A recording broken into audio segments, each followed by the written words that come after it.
Penasaran kan siapa saja yang diundang oleh Kedutaan Besar Arab Saudi?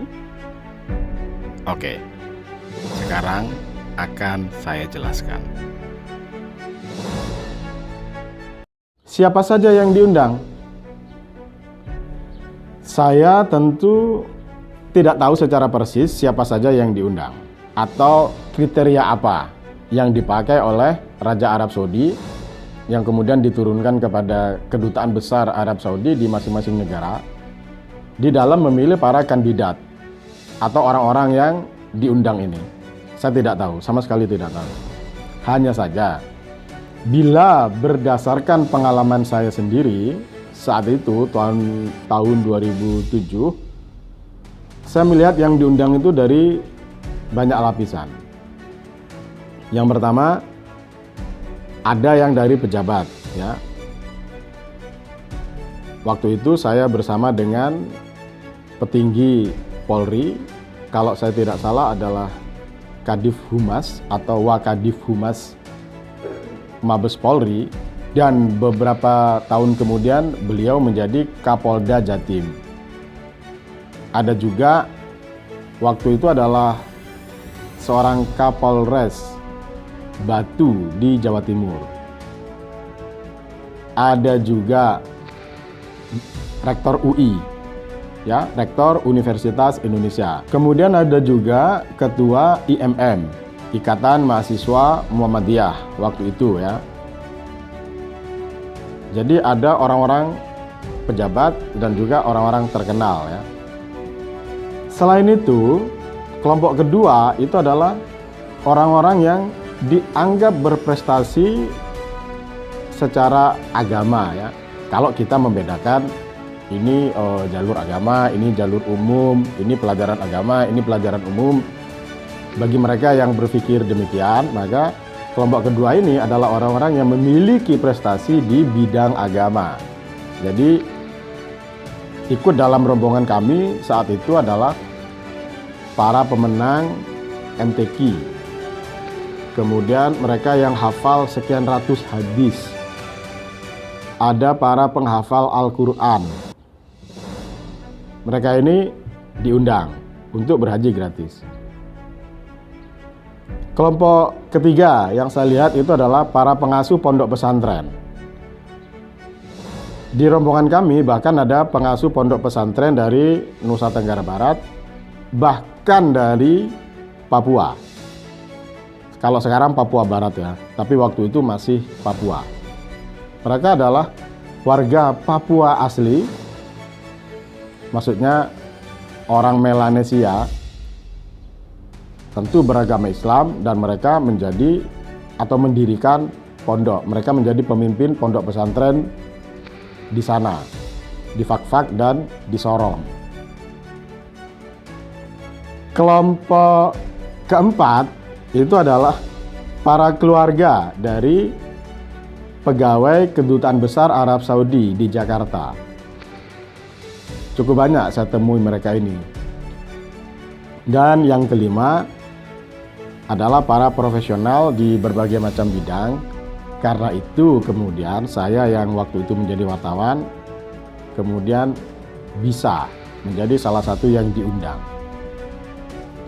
Bagaimana ceritanya saya bisa diundang?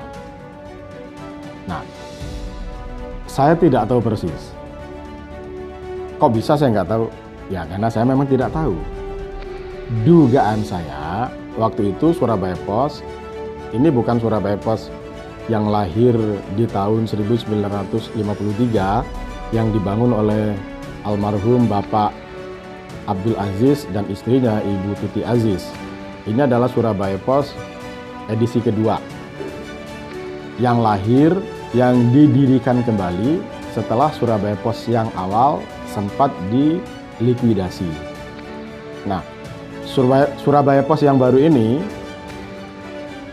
setelah mengalami beberapa kali perubahan pemilik atau investor, kali itu investornya adalah seorang warga Indonesia keturunan Arab yang tinggal di Surabaya. Beliau adalah almarhum Bapak Abdurrahman Bawazir, ya, kami memanggilnya sebagai Pak Amang. Mungkin Pak Amang ini memiliki hubungan baik dengan Kedutaan Besar Arab Saudi, sehingga beliau bisa menominasikan. Berarti random dong. Saya tidak tahu random apa tidak, tetapi yang jelas selain dipilih mungkin berdasarkan kriteria yang saya sebut di awal, memang ada orang-orang yang berhaji karena jalur atau karena dipilih secara agak-agak random. Misalnya di tahun sekitar 2007, entah sebelumnya, itu Imam Masjidil Haram, ya, Imam As-Sudais itu berkunjung ke Indonesia. Beliau mengunjungi beberapa tempat. Beliau mengisi semacam pengajian lah ya di beberapa masjid. Dalam beberapa kesempatan ada tanya jawab dengan jamaah. Imam Masjidil Haram ini kemudian menominasikan beberapa orang untuk menjadi penerima undangan dari Raja Arab Saudi. Tentu Imam As-Sudais atau Imam Masjidil Haram adalah orang yang sangat disegani, yang sangat didengar, yang sangat berpengaruh di Saudi, dan orang-orang yang dinominasikan oleh beliau memang kemudian diundang. Jadi kalau ini dianggap random, maka memang serandom itu. Bukankah hidup kita memang serandom itu kadang-kadang? Tapi enggak lah. Saya termasuk yang tidak menggunakan istilah random ya.